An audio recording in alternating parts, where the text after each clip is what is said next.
నమస్తే, welcome to social post. నేను మీ మాధురి. ఈరోజు మనతో పాటు ఉన్నారు శ్రీనివాస్ వార్రేవు గారు, విజ్ఞాన్ వ్యవస్థాపకులు. నమస్తే సార్. నమస్కారం మాధురి గారు. సార్, సనాతన ధర్మం గురించి మనం మాట్లాడుకోవాలి అంటే అసలు first of all Indian history కన్నా ముందు సనాతన ధర్మం. అవును. కానీ ఇండియన్ హిస్టరీ అవును. మొదటి పానిపట్టు యుద్ధం అవును. 1857. 1857 ముందు అసలు భారతదేశం లేదా? అది ఎక్కడ చెరిపివేయబడింది? ఆ మూలాలన్నీ ఏమైపోయాయి? అసలు మనకి రామాయణ భారతాల గురించి ఇంకొక ఇది ఏంటి అంటే విరచితాలు. అవును. Not exactly it's happen. అవును. ఇవి విరచితాలు, వాళ్ళకి తగ్గట్టు, అప్పటి వాళ్ళకి తగ్గట్టు వాళ్ళు రాసుకున్న విరచితాలు అంటూ ఉంటారు. సో దీంతో మీరు ఎంత ఏకీభవిస్తారు? అసలు మన భారతదేశ చరిత్ర గురించి చెప్పమంటే మీరు ఏం చెప్తారు? తప్పకుండా, చాలా మంచి ప్రశ్న. ఎందుకంటే మన చరిత్ర సనాతన ధర్మం అంటే ఆది నుంచి అనాదిగా వస్తున్నది. అంటే వి కాంట్ ఈవెన్ డిఫైన్ 2000 ఏళ్ల క్రితం మొదలైందా, 3000 ఏళ్ల క్రితం మొదలైందా, 10,000 ఏళ్ల క్రితం మొదలైందా, మిలియన్ ఇయర్స్ క్రితం మొదలైందా, అది అనాదిగా ఋషులు మనకి అందించిన జ్ఞానం. మనం అదే ఇప్పుడు మనం టెక్స్ట్ బుక్స్ తీసుకుంటే మనకి ఎక్కడి నుంచి మొదలవుతుంది? పానిపట్టు యుద్ధం, ఒక 500 ఏళ్ళు బాబర్ వచ్చాడు, అక్కడ గాంధార్ దగ్గర, ఆఫ్ఘనిస్తాన్ దగ్గర యుద్ధం జరిగింది. అక్కడి నుంచి, ఎందుకంటే మనకి ఇన్వేడర్స్ అందరూ అటువైపు నుంచే వస్తున్నారు. అక్కడి నుంచే మన చరిత్ర మొదలైందా అంటే మన చరిత్రని చోళ రాజ్యాలు మనకి ఇండోనేషియా వరకు తీసుకువెళ్ళారు. మన సామ్రాజ్యాన్ని, అఖండ భారతదేశాన్ని, అక్కడ ఇండోనేషియా, మలేషియా సామ్రాజ్యం అంతవరకు విస్తరింపబడింది. సో మన గుళ్ళు, మన కల్చర్ ఇప్పటికీ ఆ దేశాలలో కనిపిస్తుంది. సో ఆ రాజుల చరిత్ర, మనం సుందర చోళులు, మౌర్యులు, చంద్రగుప్తులు, వీళ్ళందరి గురించి మనం తెలుసుకోకుండా, శ్రీకృష్ణదేవరాయలు, వీళ్ళందరి గురించి తెలుసుకోకుండా మనం ఓన్లీ 500 ఏళ్ల క్రితం నుంచి మొదలెడుతున్నాం మన చరిత్ర. అంటే మనం ఎంత కోల్పోతున్నాం? ఆదిశంకరాచార్యుల గురించి మొత్తం యావత్ భారతదేశం మొత్తం పర్యటించి అన్ని మఠాలు స్థాపించి పునరుజ్జీవనం చేసి, అంటే ఇది ఈ విభజన ఇప్పుడు మీరు చెప్పారు, మలేషియా, సింగపూర్ లాంటి ప్లేసెస్ లో కూడా మన ఇది మన సంస్కృతి వ్యాపించింది. మన ఏన్షియంట్ అంతా అక్కడకు సంస్కృతి స్థాపించింది. అక్కడ దానికి సింబాలిక్స్ గా చూసినారు. అసలు ఎక్కడ దీనికి ఒక అడ్డుకట్ట పడింది అంటారు మీరు? అదే మనకి చాలా దశల వారీగా జరిగింది. స్టార్టింగ్ లోనే అప్పుడు బౌద్ధ మతం వ్యాపించినప్పుడు, తర్వాత ఆదిశంకరాచార్యులు వచ్చి పునరుజ్జీవనం చేశారు హిందూ మన జీవన శైలి. బౌద్ధ మతం అంటే ఇట్స్ నాట్ హిందూ ధర్మం. అది కూడా బౌద్ధుడు ఎక్కడి నుంచి పుట్టాడు? బౌద్ధుడు కూడా రాజే. మన హైందవ సనాతన ధర్మంలో ఉన్న రాజు పుత్రుడు గౌతమ సిద్ధార్థుడు. సో ఆ రాజు ఇక్కడ ఉండే కష్టాలను చూసి బాగా చలించిపోయి వెళ్ళి వనాలకు వెళ్ళి తపస్సు చేసుకుని, అంటే అదే బౌద్ధ మతం అనేది బౌద్ధుడు తర్వాత వ్యాపించబడింది. బౌద్ధుడు ఏం చేశాడు? ధ్యానం చేశాడు. వృక్షం కింద కూర్చుని ధ్యానం చేసి, మన అన్నిటికీ మూలం అనేది డిజైర్, ఆశ. మన కష్టాలన్నిటికీ మూలమేంటి? ఈ ఆశ. ఈ ఆశ అనేది మనం కంట్రోల్ చేసుకోవాలి, నిగ్రహించుకోవాలి అని చెప్పాడు బుద్ధుడు. అంటే బుద్ధుడి శిష్యులు దాన్ని వేరే రకంగా, అంటే ఇంకా నాస్తికులు అంటారు కదా, వేదాన్ని నమ్మని వాళ్ళు. సో అలాగా మొదలయ్యి దాన్ని అలా ప్రచురించి విస్తరింపబడినది. సో అయినా కానీ దాని మూలం మళ్ళీ చాలా సంస్కృత పదాలు ఉంటాయి బౌద్ధ మతంలో.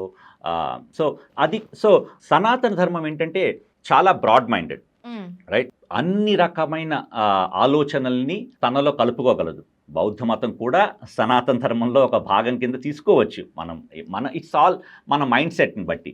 ఇప్పుడు శైవులు, శాక్తేయులు, శ్రీ వైష్ణవులు అందరూ సనాతన ధర్మంలో ఉన్నవాళ్లే. ఆర్ నాస్తికులు కూడా ఒక రకంగా. ఎందుకంటే ఈవెన్ నాస్తికులు కూడా ఏం చెప్తున్నారు? మీమాంస, ఇవన్నీ చాలా రకమైన శాస్త్రాలు ఉన్నాయి మన సనాతన ధర్మంలో. వాళ్ళు చెప్తున్న విషయం కూడా దాన్ని కూడా చేసుకోగలదు. అలా ఆ దృక్పథంతోనే వేరే మతాల్ని కూడా ఆదరించారు మన వాళ్ళు. తర్వాత వచ్చినప్పుడు ఇస్లాం మతాన్ని ఆదరించారు. ఎందుకంటే వాళ్ళు వేరే నమ్మకాలతో ఉన్నా కానీ మన నమ్మకం మనది చాలా బ్రాడ్ మైండెడ్ అనేసరికి వాళ్ళు కూడా మనలో కలిసిపోతారు, అందరితో కలిసి ఉంటారు అనుకున్నారు. కానీ వాళ్ళు వేరే వాళ్ళ ఆలోచనలు చాలా స్ట్రాంగ్గా కొంతమంది ఒక మనిషి ఆధారంగా ఏర్పడిన మతాలు, కొన్ని ఒక పుస్తకం ద్వారా ఏర్పడిన మతాలు. మనకి ఒక మనిషి కాదు, ఒక పుస్తకం కాదు, అది అనాది నుంచి వస్తున్నవి. ఎవరు స్థాపించారు అంటే ఒక సింగిల్ పర్సన్ పేరు చెప్పలేం. ఓకే, మనకి ఆధారమైన గ్రంథం ఉందా అంటే ఒక సింగిల్ గ్రంథం చెప్పలేం. ఎందుకంటే మన లిటరేచర్ అనేది అంత వ్యాస్ట్గా ఉంది. మన పూర్వీకులు అనేది చాలా మంది సైంటిస్ట్స్, వీళ్ళందరూ ఋషులందరూ సైంటిస్ట్లే.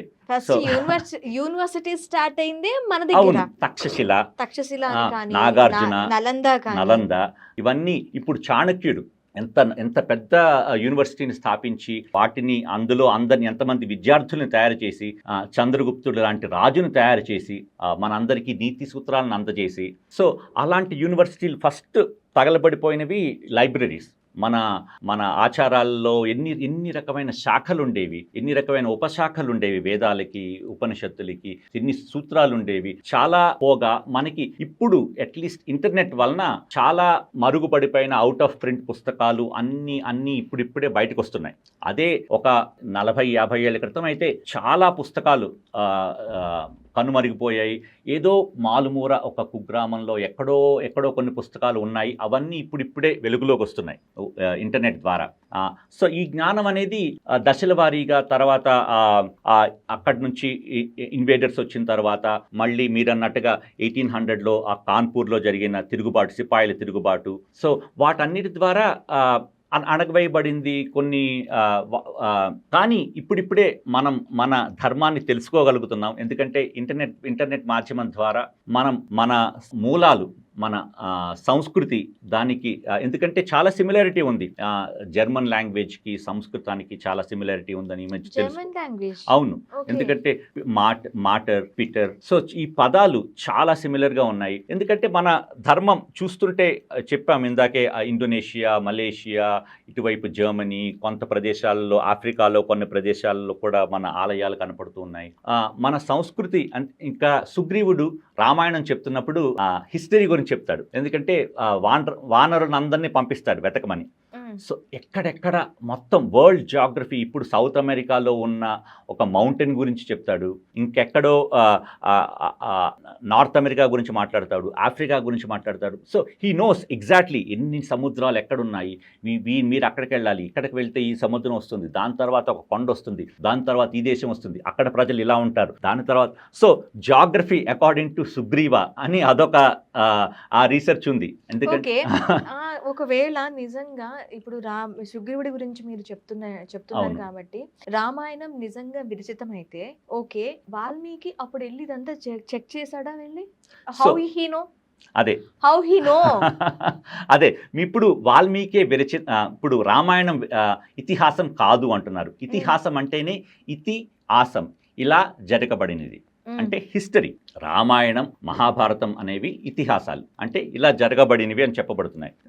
మనకి సాక్ష్యాలు ఇప్పటికీ కనపడుతున్నాయి. అయోధ్య, ఈ దాంట్లో రామాయణంలో మెన్షన్ చేసిన విలేజెస్, ప్రాంతాలు అన్నీ ఇప్పటికీ ఉన్నాయి. అవే ప్రాంతాలు. ఇప్పుడు చూసుకుంటే మిథిలా నగరం నేపాల్లో ఉంది, అక్కడి నుంచి కూడా ఇప్పటికీ మనకి సారే వస్తుంది అయోధ్యకి. సో రామాయణంలో చేసిన భద్రాచలం ఉంది. అన్ని ప్రదేశాలు ఇప్పటికీ రామేశ్వరం, వంతెన, సేతు, లంక ఇప్పటికీ అలాగే ఉంది. సో అన్ని ప్రదేశాలు ఇప్పటికీ ఉన్నాయి. అది ఎప్పుడు రచించినా ఇప్పటికీ దాని సాక్ష్యాలు ఇప్పటికే ఉన్నాయి. సో అది మనం అంటే కాదు, అంటే వీళ్ళు విరచిత వాల్మీకి తనకు నచ్చింది ఏదో రాసుకున్నాడు అని చెప్పి రామాయణంకి కంప్లీట్ గా డిగ్రేడ్ చేస్తూ ఉంటారు. సో ఇక్కడ నా డౌట్ ఏంటి అంటే, వాల్మీకి ఇవన్నీ పుష్పక విమానం వేసుకొని వెళ్ళి చూసాడా? అంటే అది ఈ సమకాలీనుడు, రైట్? వాల్మీకి ఇప్పుడు వ్యాసుడు తీసుకున్నా కానీ వ్యాసుడు మహాభారతం జరుగుతున్నప్పుడు సమకాలీనుడు, ఆ సమయంలోనే ఉన్నవాడు. సో ఇది in a way historian, right? కానీ కవి. సో కవి అనేసరికి కొంత సృజనాత్మకత యాడ్ చేసి కొంత హిస్టరీని హీస్ ట్రైన్ టు కోడిఫై, అంతే కదా, దాన్ని రాసినప్పుడు అక్కడ జరిగినది. ఎందుకంటే తనకి సీతాదేవి వచ్చి వాల్మీకి ఆశ్రమంలో ఉంది. సో అన్ని విషయాలు వాల్మీకి తెలుసు. తర్వాత రాముడితో కలిశాడు, లవకుశలు వాల్మీకి ఆశ్రమంలో పెరిగారు. మనకి ఇదంతా రామాయణంలోనే తెలుస్తోంది. సో రామాయణం ఫస్ట్ ఆది కావ్యంలో మొదటి సర్గలో చూసుకుంటే అసలు వాల్మీకి ఇది రాయాలని స్ఫురణ ఎలా జరిగింది?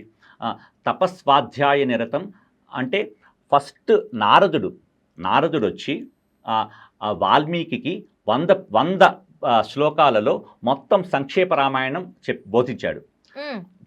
మొత్తం రామాయణం అంతా జరగబోతోంది ఇలా ఫ్యూచర్ ప్రిడిక్టర్.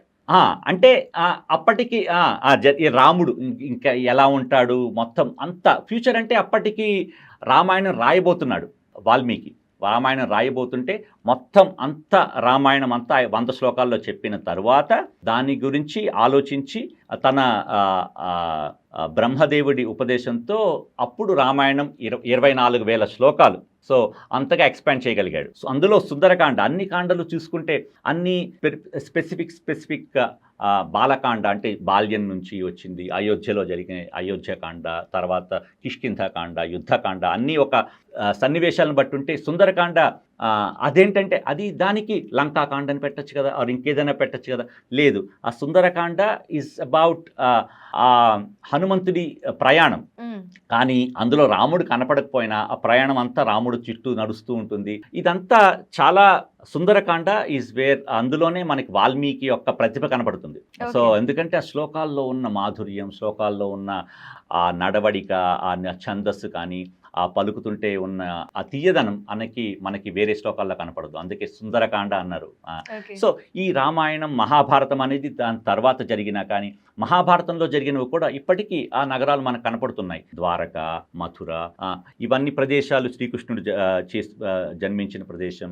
ఆ కారాగారం ఇప్పటికీ ఉంది. సో ఇదంతా మన చరిత్రలో భాగం. అది మనం రాముడు ఈ భూమి మీద నడిచాడు, కృష్ణుడు ఈ భూమి మీద నడిచాడు. సో వాళ్ళ నడవడిక నుంచి మనం ఎంత నేర్చుకోగలం అనేదే తప్ప ఈ చారిత్రాత్మకంగా మనం నేర్చుకోగలిగింది ఏంటంటే దాని మీద ధ్యాస పెట్టాలి అంతే తప్ప ఈ అయితే సార్ ఎక్కడ డిస్ట్రాయ్ అవుతూ వచ్చింది. మనం ఇదంతా ఓకే, మనకి జ్ఞానం ఇచ్చారు. రామాయణం, మహాభారతం, కావ్యాలు ప్రతి ఇన్సిడెంట్ కి ఒక పుస్తకం ద్వారా తాళపత్ర గ్రంథాలు, నాట్ బుక్, మన బుక్ అన్న తాళపత్ర గ్రంథాల ద్వారా నిక్షిప్తం చేసి ఉంచారు. దాన్ని డీకోడ్ చేసి మనకి బుక్స్గా అందిస్తున్నారు. ఇదంతా ఓకే, కానీ ఇదంతా ఎక్కడ నాశనం చేయబడుతూ వచ్చింది? ఎప్పుడు స్టార్ట్ అయింది?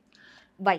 సో మనకి అక్కడ నుంచి ఇన్వేడర్స్ వచ్చినప్పటి నుంచి లైబ్రరీస్ ఫస్ట్ టార్గెట్ చేశారు. లైబ్రరీస్ డిస్ట్రాయ్ అయినప్పుడు ఆ తక్షశిల మనకి ఇప్పుడు ప్రజెంట్ పాకిస్తాన్లోనే చాణక్యుడి యూనివర్సిటీ అక్కడ తక్షశిల అక్కడే ఉండేది ప్రజెంట్ పాకిస్తాన్లో. సో అక్కడ నుంచి ఉన్న అవన్నీ ఫస్ట్ లైబ్రరీస్ డిస్ట్రాయ్ చేయబడి, ఎందుకంటే సౌత్ ఈజ్ ప్రొటెక్టెడ్.